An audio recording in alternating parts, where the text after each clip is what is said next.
और मैं एक दुकान किराए पर ले लेता हूँ। जो पैसे आएंगे उससे किराया भी भर देंगे और घर खर्च भी निकल आएगा। कालू कौवा घर के नजदीक ही एक छोटी सी दुकान किराए पर ले लेता है और जादुई चूल्हा रख कर चाय बनाना शुरू कर देता है।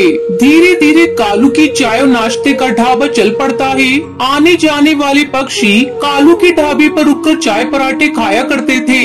जिन गरीब पक्षियों के पास पैसे नहीं होते थे, कालू कौवा उन्हें मुफ्त में ही खाना बांट दिया करता था। एक दिन, अरे भाई कालू, कैसा हो? अरे बंटी, तुम शहर के जंगल से कब आए? गाँव का तो रास्ता ही भूल गए लगता है। तुम्हारी भाभी को यहाँ गांव में कुछ काम था ना, तो 2-1 दिन के लिए आए हैं। मैंने सुना है तेरे तो नारे न्यारे हो गए हैं। तूने ढाबा खोल लिया यार, इसकी चर्चा पूरे गांव में हो रही है। हाँ दोस्त, बस सब भगवान की कृपा है। बात कुछ और ही है, ये कैसे नहीं मानेगा? मुझे सच का पता लगाना ही होगा। अरे कालू, एक चाय तो पिलाना गर्मा गर्म। कालू कौवा ढाबे की रसोई में चला जाता है। बंटी कबूतर कालू कौवे को छुपकर देखने लगता है। चूल्हे पर अपने आप चाय बनने लग जाती है। क्या जादू है? कालू ने इस चूल्हे पर पतीली रखी और खाली पतीली चाय से भर गई। अरे अब ये तवा रख रहा है, ये क्या पराठा भी बन गया? ये तो कोई जादुई चूल्हा है। अच्छा तो ये बात है, तभी कहूँ ये रूखी सूखी खाने वाले ने ढाबा कैसे खोल लिया? ये चूल्हा वैसे मेरे पास होना चाहिए, मैं इसे चुरा लेता हूँ। शाम को जब कालू घर लौट जाता है, बंटी रात के समय चूल्हा चुराकर अपनी पत्नी के साथ शहर के जंगल भाग जाता है। कालू कौवा जब ढाबे पर जाता है, चूल्हा गायब होता है। अरे अरे टुनटुनी, टुनटुनी, अरे हमारा जादुई चूल्हा चोरी हो गया है। अब हम क्या करेंगे? कैसे पैसे कमाएंगे? सुनो, जो हो गया सो हो गया। इस बहाने हमें मार्गदर्शन तो मिला। अब आप एक नया चूल्हा लेकर इस ढाबे को आगे बढ़ाओ, देखना आपकी मेहनत रंग लाएगी।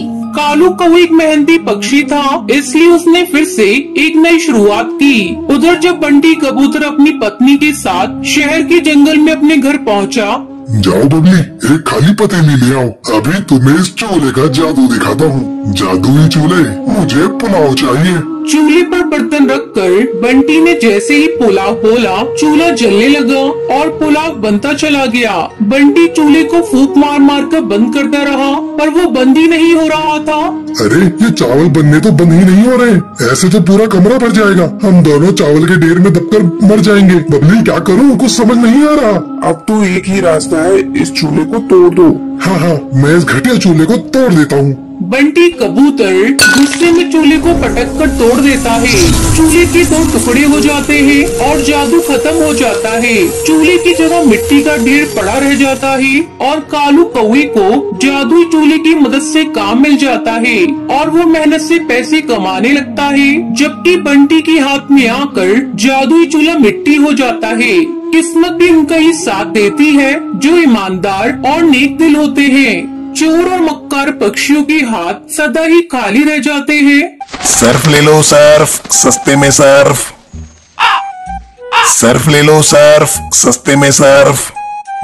सुंदरवन जंगल में टूनी चिड़िया अपनी बहू टुनटुनी चिड़िया के साथ रहा करती थी। टुनटुनी चिड़िया बहुत ही लालची थी।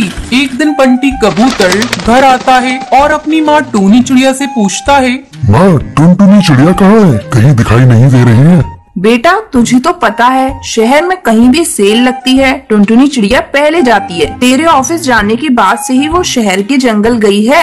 तभी टुनटुनी चिड़िया आ जाती है और उसके हाथों में बहुत सारे थैले थे।